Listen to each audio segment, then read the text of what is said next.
TWR Монгол байгууллагын найдвар доторх эмэгтэйчүүд хөтөлбөр танд хүрч байна. Бид бол Бурхны сайн мэдээ болон Есүс Христийн найдварыг түгээж буй найдвар доторх эмэгтэйчүүд.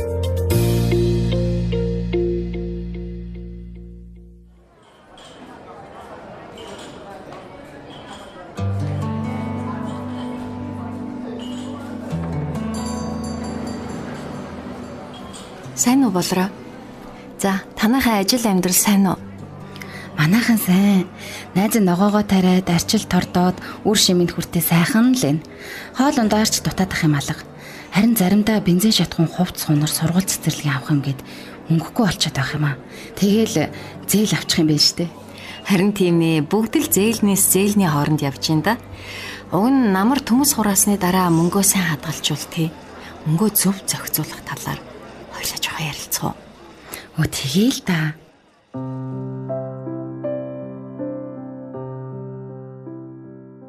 Сайн бацхан уу? Найдвар доторх эмэгтэйчүүд нэвтрүүлгийн эрхэм сонсогч танд энэ өдрийн мэндийг хүргэе.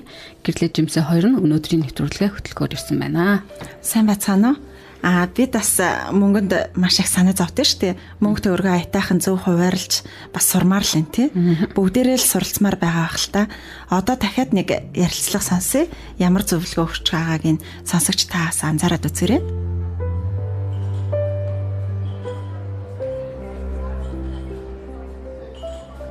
Миний хувьд болохоор цалингаасаа хоол унд ойр зуурын хувц сунар аваад тэгээд нэг жахан мөнгө үлддэг. Тэрнээсээ нэг хэсгийг нь хадгалах гэж хичээнэ. Тэгэл тэрийг одоо үржүүлнэ дээ. Хадгалсан мөнгө чинь дахиад мөнгө үржүүлэх юм уу? Үргэлж мөнгө хадгалж чадахгүй байна. Гэхдээ ах вэ, хичээх юм бол цуглуулсан мөнгөөр нэг юм худалдаж авдаг. Зүгээр хэрэглээний юм ахгүй. Мөнгө олж болох юм худалдаж авдаг л гэсэн үг байхгүй юу? Санаа нь бол дахиад худалдаж авбал өндөг гарна.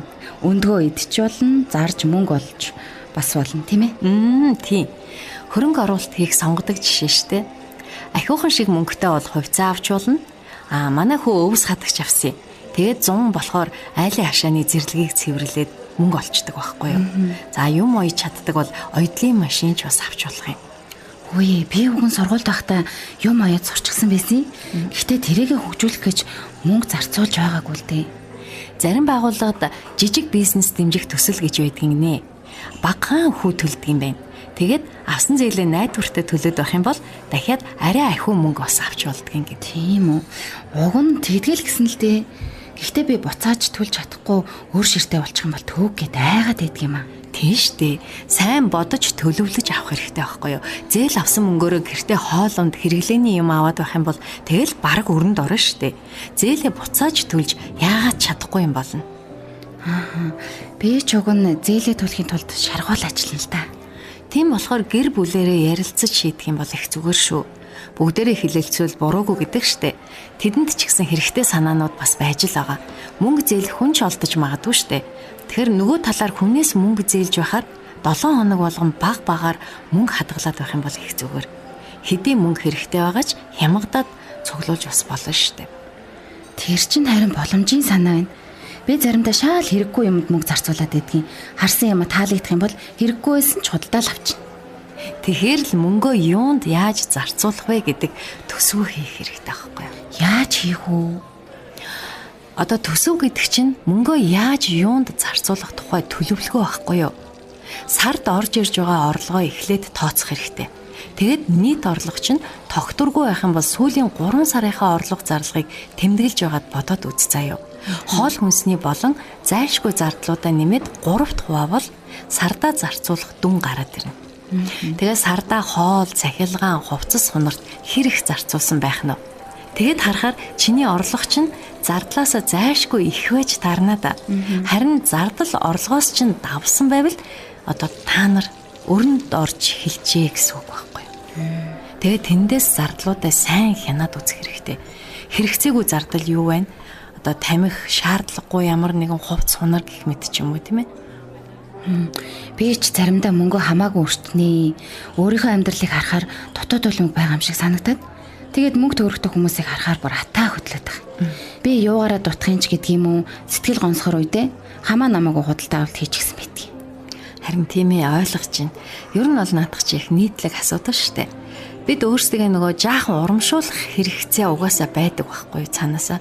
Тэгэхээр амьдрал ахуй жаахан хэцүү болоод эхлэхээр баячуучиг мөнгийг хамаагүй зарцуулж эхэлдэг. Гэвч одоо мөнгөний гачигдлын тойргоос гарах, мөнгө хуримтлуулах найдвар байх юм бол өөрийгөө өөрчлөх хэрэгтэй. Бас орлого олж чадах юу худалдаж авах вэ гэдгээ шийдэх юм бол одоо чи мөнгөө зарцуулах хэв маягаа өөрчилж чадна гэсэн үг. Тэгээд төсвөө гаргаад авах юм бол мөнгө хямгатай зөв зарцуулж сурахад их төхөн болно ш. За. Орлого зарлага тооцчиход тэгээ яах вэ? Тэгээд зардлаа эренблэн. Одоо хамгийн ихэнд зарцуулах зүйлээ жигсаана гэсэн үг. Зайлшгүй бүр үндсэн хэрэгтэй зүйлээ бол төлнө. Зээл байх юм бол зээлээ төлнө. Хүүтэй зээлээ төлж дуусахад анхаарна гэсэн үг. Ээж маань бичиж чаддгүй юм л да. Гэхдээ дугтуунууд ашигладаг юм. Хоолны мөнгөө нэг дугтуунд, тог цахилгааны мөнгө, төршний мөнгөө бас нэг дугтуунд ийн. Тэгээд илүү мөнгөө нэг лаазанд хийчтэй. Дээрээ муужгааны зурагтай хөөрхөн лааз байгаа. Хаяа нэг тэндээсээ хүүхдүүдэд бэлэг авч өгнө. Тэрнээс ш бүр дуусахгүй. Тэгээд сарын эцэс болохоор банкнд аваач хийчтэй. Хөөх наадах чи ёстой нэг амьдралын энгийн төлөвлөгөө байна да. Ээж чинь ингээ гинтийн шаардлагатай зүйлд санхүү бэлэн байж яхна шүү дээ. Тийм байна. Тэгээд төсвөө хийх дараагийн алхам бол төлөвлөснийхээ дагуу орлогоорж зарцуулж юу гэдгээ бас харж хянаж үзнэ. Тэгээд төлөвлөсөн чинь хэрэгжиж байна уу гэдгээ 7 хоног бүр хянаад авах хэрэгтэй. За ямар их тустай байгааг хараад чи бүр гайхна гэж бод. Нэмэлт орлого олох санаа олох чинь тус болоо зогсохгүй мөнгөө дэмий юмд өрөхгүй байхад тустай байхгүй юу? Тэгээ хоримтлал чинь өсөөд ирэхээр аяндаа төсөв төлөвлөгөө хийсэндээ өөрөө ирэхгүй л талархна гэж мэд. Ихэнхдээ би ер нь ямар нэг зүйл хийж чадах болов үгүй юу гэдгийг мэдтгүү л дээ. Гэтэ хэрвээ би мөнгөө ухаалаг зарцуулах ёстой гэдгийг мэддэг байсан бол сэтгэл санаа маань арай дээр байх байсан байхаа гэж бодчих. Одоо би хэдий ядуу байж болох ч гэсэн эргэн тойрноо ажиглаад үзвэл биднээс хэцүү амьдарч байгаа хүмүүс байж л байгаа штэ. Ахиж дэвших найдвар алга гэж бодохын оронд байгаа нөхцөл байдлаа сайжруулахын тулд хичээх юм бол бусдад ч гэсэн бас бүр тусалж чадна. Бид өөрсдөө ч тусламж авсан хүмүүс ч сэтгэл хангалуун болно, тийм ээ? Яг тийм. Би тарсан ногооноосоо бусдад өгвөл тэд нар саасан сүнээсээ өгнө. Ингээд л дэмдээ болно да, тийм? Би хувьдаа нөхөрлөлийг мөнгнөөс илүү үздэг. Өөрийн ах トゥ ус ойрхон амьдардгүй бол найз нөхдөд төшөж толно да. Ястай зөв. Амьдралын их үн цэнтэй зүйлийг ярьж байна. Нөхөрлийн талаар би ч ихсэн их зүйлс оролцсон. Мөнгө санхүүгийн талаар их чухал зүйлсийг зааж өгсөнд баярлалаа найздаа. Би хэрэгжүүлээд үзнэ. За баярлалаа.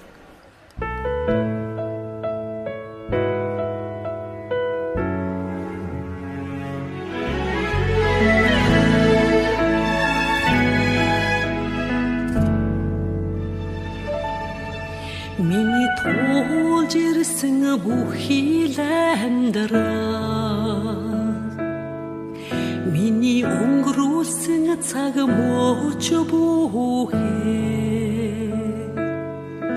Миний алхаж ирсэн харгүй зам Хойто хёл биш тэр ивэл байсан Өглөө наран мандаж орой жаргасаар Хаврын анхны бороо намрын ургац Уйлрас ойлогдох гайхалтай мөчүү Хойто хёл биш тэр ивэл байсан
баг насны дурсамж анхны хайр минь амьсгалахаар зүүд мөрөөдөө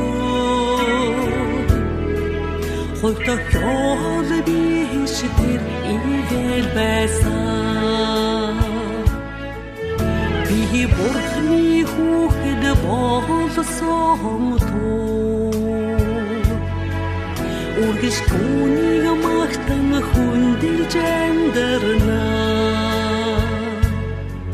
сайн мэдээний өрөөл юутай сайхан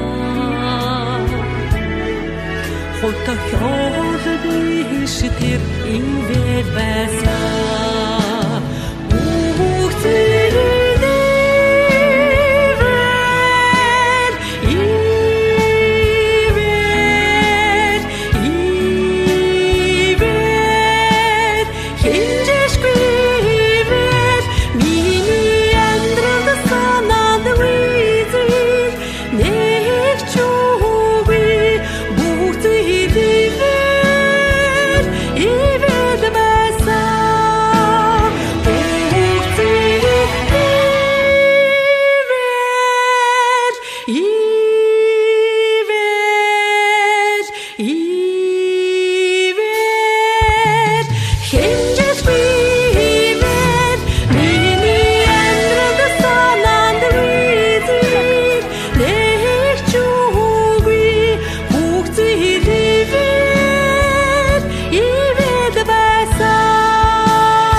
Найдвар доторх эмэгтэйчүүд нэвтрүүлэг маань үргэлжилж байна. Тэгээд гэрлээ жимсээ мөн марлаа маань бас ирсэн байгаа. Тэгээд бид өнөөдөр өрхийн төсөв хийх талаар ярилцгаж байна. За сонсогчд маань сайн байцгаана уу? Үнэхээр чухал сэдв байна тийм ээ. Бидэнд маш хэрэгтэй л дээ. Би ч гэсэн төсвөө маш сайн хийдэг болж сурах хэрэгтэй байгаа шүү. Би ч гэсэн ялгаагүй. За хүмүүс мөнгөнд бол янз янзаар ханддаг тийм ээ. Зарим нь маш нарийн байдаг. Мөнгөө зарцуулах дургүй байдаг бол зарим нь зүгээр л ингээл гарынхаа салаагаар урсгадаг. За та нар ер нь харамж төрлөн үү, өрлөгн үү? Амар өрлөгн шүү дээ. Тийм үү. За Библиэд мөнгөнд хэрхэн хандах талаар маш олон сургамжтай санаа байгаа. Энэ талаар ярилцаж эхлэхээс өмнө бидэнд байгаа бүхэн бурхнаас ирдэг гэдгийг ойлгох хэрэгтэй. Тэнгэр газрыг бүтээсэн бурхан шүү дээ. Тийм болохоор бид талархах хэрэгтэй. Нөгөө талаар бурхны өгсөн бэлэг бүрд хариуцлагатай байх хэрэгтэй. Тэгээ нөгөө Библийн сургаалт өгс номонд нэг ийм ишлэл байдаг. Явж шоргоолж юу хийдгийг хар, ухаан суу, залхуу минь. Ямар ч ахлагч, харгалзагч, захирагч тэдэнд үгүй хатал зунаар тижээлээ бэлтгэж ургацаар хүнсээ цуглуулдаг. Тэгээ ер нь лазан хүн гэдэг чинь ер нь эмгэн хүмүүс шиг их удаан залхуу хүнийг одоо хилээд идэг шүү дээ. Тэгээд харин шоргоолж болохоор хичээнгүй хөдөлмөрлж одоо нөөсөн одоо хүнсээ өвөлдөө хэрэгэлдэг их ажиллаж чингүү гэдэг тийм. Шоргоолцснууд чинь тэгвэл хизээ цуглуулж хизээ идэх вэ гэдгээ сайн төсөвлөд байгаа юм шүү тий. Харин тийм тий. Тэгээд бас нэг үг байдаг да. Гар лазан аваас ядуу зүдүг авчрах, гар хичээнгүү аваас баян чинэлэг болохоо гэж нөгөө сургаалт үгс 14-т бичсэн байдаг. Тэгэхээр нөгөө нэг эхний санаа болохоор ажилсаг бай гэдгийг одоо хэлээд байна тий. Яг зөв. Библиэд байдаг нэгэн зөвлөгөөг уншиж өгье. За, Паул гэдэг удирдагчаас сүмийн залуу ажилтан Тимотед бичсэн загтал байгаа. Харин итгэл сүсэг ба сэтгэл хангалуун байдал нь хамтдаа агуу ашиг мөн. Учир нь бид ертөнцид юу ч авчраагүй, мөн юу ч авч гарч чадахгүй. Хэрвээ хоол хүнс, хувцс хунар байвал эдгээрээр бид сэтгэл хангалуун байх болно.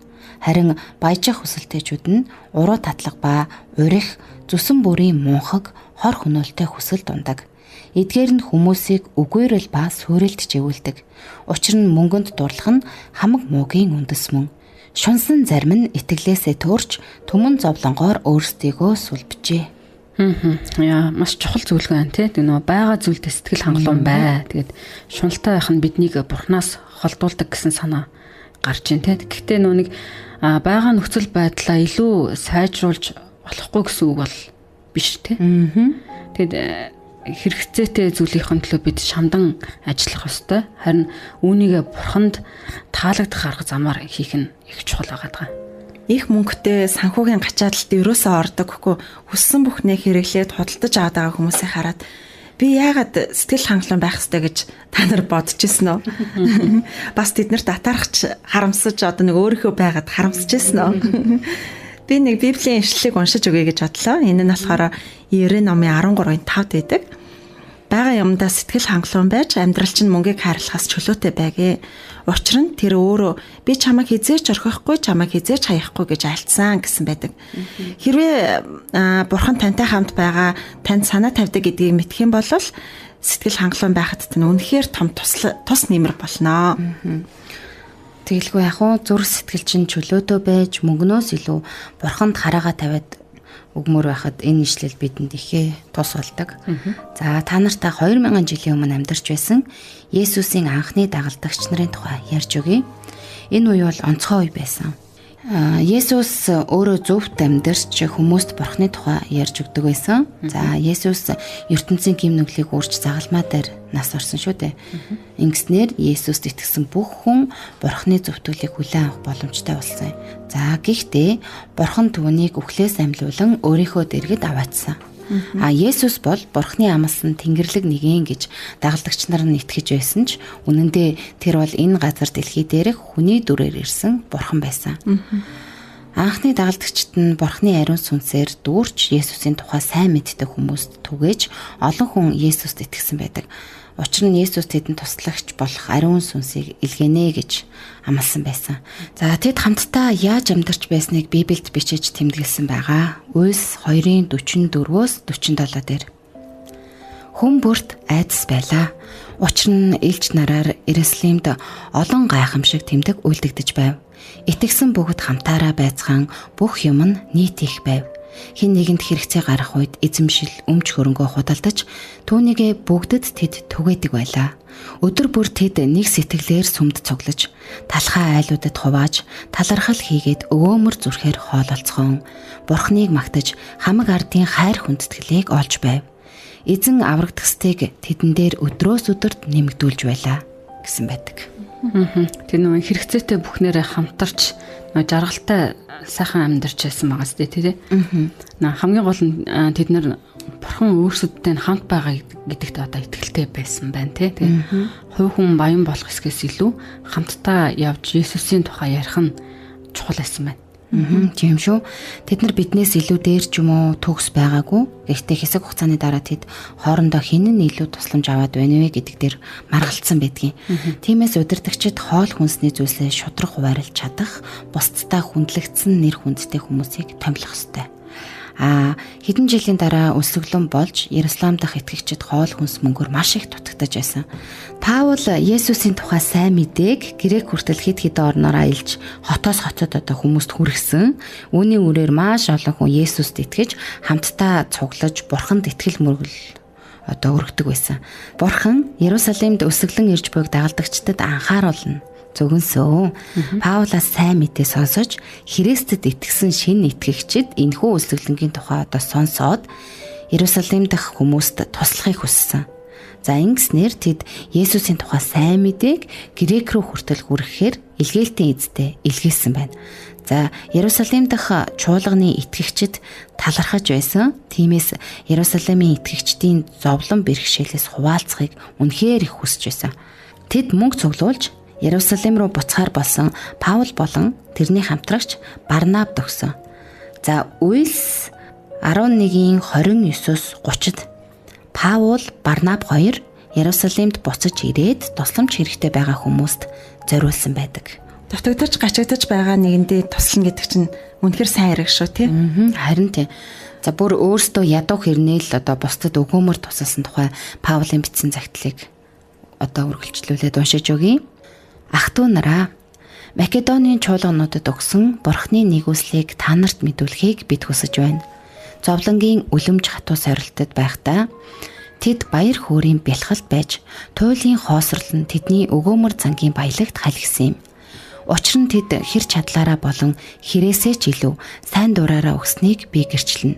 Ариун хүмүүсийн төлөөх үйлчлэлд оролцох хിവэлийн талаар биднээс асар шаргуугаар гуйж бидний найдаж байснаар бус харин тэд өөрсдийгөө эхлээд эзэнд дараа нь Бурхны хүслийн дагуу бидэнд өгсөн гэж бичсэн байна. Тэгээд нэг өөртөө хэрэгтэй юм хүнд өгнө гэдэг чинь үнэхээр өгөөмөр юм тий. Тэгээ Бурханч одоо Бурханд итгэдэг хүмүүсийг ч одоо хайрлаж байгаагаа бүр харуулж байна тий. Тэгээд бид хуваалцахдаа заримдаа нэг эргэлздэг шүү дээ тий. Тэр хүмүүст ер нь өмнө одоо уулзаж байгаагүй мөртлөө Есүст итгэсэн итгэлээрээ нэгдсэн учраас зориулт гаргасан байна тий. Тий. Яг тэгсэн гэрлээ. За биедээ тэр шалтгааны улмаас одоо тусалж байгаа гэсэн үг тий. Тэгээд Паул загталтаа эхлээд тэд өөрсдийгөө Бурханд тэгээд бидэнд зориулж байгаа нь Бурхны хүслийн дагуу юм гэдэг гэж байна. За тэгэхээр Македоны итгэгчид бүх зүрх сэтгэлээрээ Бурханд өөрсдийгөө өгсөн байх нь тий. Бурхан ч тэдэнд өгөөмөр байх зүрх сэтгэлийг бас буцаага өгсөн байх шүү дээ. Тэгэхээр Есүс бол тэдний үлгэр дуурайлал байсан байх нь. За Паул цааш нь бичгтээ учир нь баян байсан ч та нарын маань тусын тулд хоосорсон эзэн Есүс Христийн маань нэгүслийг мөн түүний хоосорлоор баян болсноо та нар мэдхвүлээ гэсэн байна. За энд нэг зүйлийг одоо тодорхой тайлбарлая. Есүсийг баян байсан гэсэн байгаа үстэй тийм. Гэхдээ энэ дэлхий дээр тэр мөнгө байтугай орон гэрч байгаагүй. Яаж баян байсан гэж одоо хэлэх юм бэ тийм. Миний бодлоор Есүс энэ дэлхийд төрөхөөс өмнө мөнхийн улсад баян байсан гэсэн байх. Тэгээ Тэнгэрийн улс ямар сайхан болохыг бас бидэнд хэлж бид өөрсдөө очиж үзэг болохоор хэлж мэдэхгүй шүү дээ. Гэхдээ тэр баян тансгаа орхиж энэ дэлхийд бидэн рүү ирээд Бурхан эцэг рүүгээ буцсан гэдгийг Библи зөндөө олон хэсгээр хэлсэн байдаг. За тэгээд биднийг одоо яаж баян болгох юм болоо тийм. Бурхан бидэнд зүгээр мэй гэл мөнгө бол өгчихгүй шүү дээ. За гэхдээ л Бурхан бидэнд хайртай. Бид одоо түүнтэй нэгдсэн, өөрсдөө түүнд итгэж найддаг, мөнхийн улсад орох болно гэдгийг мэдх юм бол зүрх сэтгэл болон одоо оюун ухаандаа баян байх болно. За Паул Тимотед юу гэж бичсэнийг сандаа хэрвээ чи Бурхныг дагвал үнэхээр баян болж байгаа зүйлдээ сэтгэл хангалуун байх болно гэсэн. Найдар доторх эмэгтэйчүүд нэвтрүүлэг маань мөнгөний тухай сэдвээр үргэлжилж байна. Тэгээд хамгийн ихэнд хичээнгүй тууштай ажиллах талаар ярилцсан байгаа. Шоргоолч шиг тийм ээ. Ирээдүйд зориулж шоргоолч шиг хуримтлуулах нь байна шүү дээ. Бүгдээрээ ирээдүгээ бэлтгэж тэгэж хуримтлуулж яг одоо өнөөдөр чадчихэв нөө. Эсвэл юу ч үгүй болтлоо шавхаж дуусгаж байна уу. Гэхдээ нөө төсөвлөх хадгалж чадвал гэр бүлийнхэн хэрэгцээг хангахад нэмэр болно гэдгийг бас сурлаа тийм. Сэтгэл хангалуун байна гэдэг нь энгийн жижиг зүйлт ч гэсэн сэтгэл дүүрэн байж бас ямар ч хамаагүй арга замаар баяжих гэж оролдохгүй байх хэрэгтэй гэдгийг бид нэр өнөөдөр сурлаа. Бас бид мөнгийг Бурханаас илүү хайрлахаараа асуудалд ордгоо гэдгийг бас сурсан тийм. Магадгүй гэр бүлээ хайхрамжгүй хайж, эрсдэлтэй алхам хийж, шудраг бус замаар алхаж, дахиад гэд мөнгө хааж эхэлдэг юм шүү дээ. Хэрвээ харин бид нар яг нөгөө Бурханд итгэх үедээ өдөр бүр түүнтэй хамт байгаа гэдгийг санаж явах юм бол байгаа зүйлтэй сэтгэл хангалуун байхад суралцаж чадчихна гэсэн үг ахна.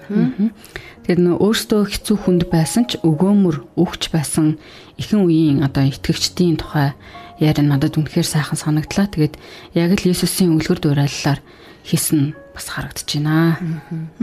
За Бурханд итгэж найдах үедээ л бид илүү сайн байж чаддаг гэдгийг бас санаж явцгаая гэж хэлмээр байна. Тэгээд бас бүгдээрээ чадах хэмжээгээр хуримтлуулцгаая. Тэгээд талархлаар дүүрэн сэтгэл хангалуун тэгээд бас өгөөмөр байцгаая. Тэгээд яагаад гэвэл Бурхан бидэнд өгөөмөр хандсан болохоор. За тэгээд өнөөдрийн нэвтрүүлэгтээ хамт байсан та бүхэнд маш их баярлалаа. Тэгээд дараагийн нэвтрүүлгээр уулзтлаа. Түр баяртай. Баяртай. Бурхан та нарыг маань нэвээх болтугай. Тэгээд бидэнтэй нэвтрүүлгийн дараа гарах хаягаар холбогдоорой.